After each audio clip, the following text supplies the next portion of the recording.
Olá, meu nome é Vinícius de Almeida e eu estou me candidatando a uma vaga para professor de História. Vamos lá então. Hoje o nosso tema, como é facilmente perceptível, vai ser a Grécia Antiga, tá? Mais especificamente, nós vamos estudar a democracia ateniense. Nós vamos começar então para vocês terem uma ideia, uma contextualização básica de o que é a Grécia Antiga. Vejam no mapa que a Grécia Antiga é muito espalhada, ela pega regiões que hoje, inclusive, é a Turquia. Tá? Nós precisamos entender o seguinte, que não existia um país chamado Grécia, não existia um estado grego. O que existiam eram polis, ou seja, cidades-estado, cidades que tinham uma administração própria. Tá? Aqui nós temos que compreender o seguinte, o que fazia um grego ser grego e se considerar grego, ser reconhecido como grego, era justamente ele ser um portador da cultura grega, da língua grega, acreditar nos deuses do Olimpo. Então, ser grego era uma questão cultural, porque, como vocês podem ver, não existia um estado centralizado chamado Grécia. Tá? Eles tinham. Como a história da Grécia ela é muito longa, tá? Ela começa mais ou menos aos 2000 anos de Cristo. Tá? Hoje aqui nós vamos ver rapidamente, vamos retomar rapidamente algumas dessas fases, mas tão somente a partir do ponto da organização social, porque é isso que nós vamos utilizar para compreender daqui a pouquinho o conceito de democracia. Vejam que no período homérico, prevalecia uma organização social com base nos clãs, grandes grupos familiares que detinham a propriedade coletiva da terra, ou seja, a terra pertencia coletivamente ao clã. Tá? Já no período arcaico, começa então a ter uma prevalência, ou seja, alguns generais começam a predominar sobre outros. Alguns generais vão concentrando o poder, e aí então a propriedade coletiva da terra vai sendo destruída, vai se extinguindo a propriedade coletiva da terra. A propriedade vai passando a ser propriedade, a terra vai passar a ser propriedade desses generais mais fortes militarmente. E isso começa a gerar diversos problemas sociais, como por exemplo fome, como por exemplo pessoas que já não têm mais sequer onde morar. Então vejam que essa situação de extinção da propriedade coletiva gera diversos problemas. E como eu disse para vocês anteriormente, como não havia uma centralização, cada cidade então resolveu esses problemas à sua própria maneira, certo? O nosso foco aqui hoje vai ser então Atenas, porque em Atenas alguns movimentos de democracia vão surgir justamente para responder a esses problemas sociais criados pela extinção da propriedade coletiva. Vejam então que Polis é a cidade-estado grego, tá? Como eu disse, nós precisamos retomar, porque é uma característica importante, não havia uma centralização do Estado de Grécia, não havia um Estado grego, não havia um país chamado Grécia. Tá?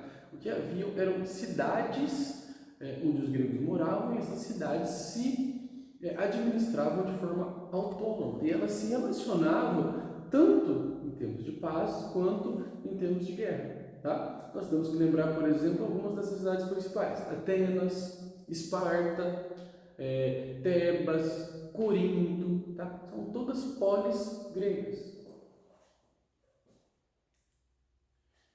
Como eu disse para vocês, então, nós precisamos ter em mente o seguinte: a democracia ela não é algo que caiu do céu, ela não é algo que nasceu pronto. Tá? Ela foi construída a partir de processos históricos. Processos, portanto, então, graduais, um passo de cada vez, certo?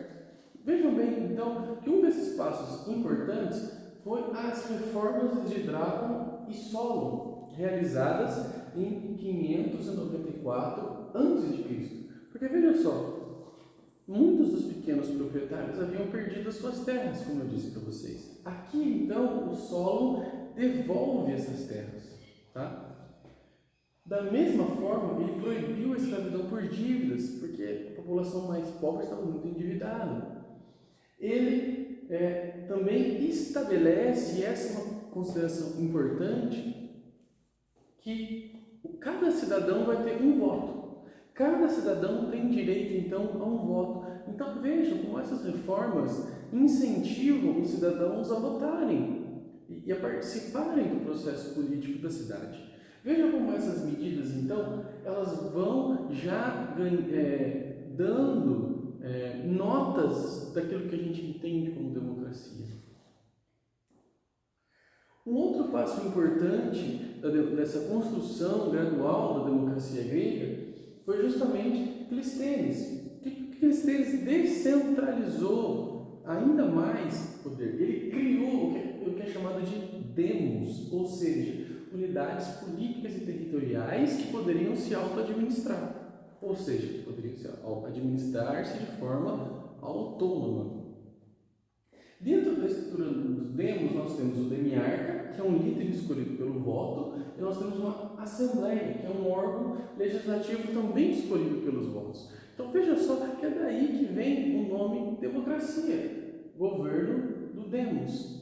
Então vejam que esses dois movimentos eles vão chamando as pessoas a participarem da democracia, chamando os cidadãos a participarem da democracia grega.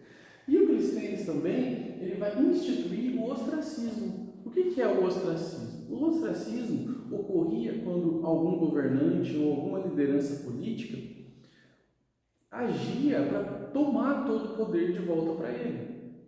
Ou seja, ele tentava centralizar o poder nele mesmo. Quando uma pessoa fazia isso, então criava-se uma assembleia onde as pessoas votavam se essa pessoa seria expulsa da cidade ou não por um período de 10 anos. Ou seja, o ostracismo era uma forma de tentar proteger a democracia contra aqueles tiranos. Então vejam como o desenvolvimento democrático em Atenas ela vai chamando o cidadão para participar ao mesmo tempo que ele protege a democracia, proibindo, expulsando da cidade aqueles que queriam concentrar muito poder. Mas vamos então agora pensar um outro lado. Olha só, vejam só uma questão. Vejam como os próprios gregos, os próprios atenienses falavam. Somos uma democracia porque a administração pública depende da maioria e não de poucos. Nessa democracia, todos os cidadãos são iguais perante as leis para resolver os conflitos particulares. Todo cidadão tem direito de cuidar de sua vida particular e de seus negócios. Vejam então como nisso a gente já começa a reconhecer então as ideias de democracia. No entanto, é preciso ter em mente que a democracia ateniense era dos cidadãos. Quem eram os cidadãos? Homens livres, filhos de pai e mãe grega, maiores de 21 anos. Então quer dizer, só essas pessoas poderiam participar. Quem não poderia? Escravos, mulheres e estrangeiros livres. Então vejam que a democracia ateniense excluía da participação vários grupos muito grandes. Vejam só a situação da mulher em Atenas. Mãe, diz o tabelião, volte para os seus aposentos e retome o seu próprio trabalho, o tear e a roca. Discursos são coisas de homens. Então vejam só, esse é considerado o primeiro ato de silenciamento de uma mulher na literatura. Representação da sociedade grega daquele momento. E por isso também que aquela sociedade grega era assim em termos de democracia, uma democracia excludente. Aqui, como atividade para vocês, eu trouxe uma música do Chico Buarque, compositor brasileiro, onde ele fala sobre a situação da mulher em Atenas. Então, eu vou deixar como atividade vocês escutarem essa música e analisarem a situação da mulher em Atenas. Obrigado.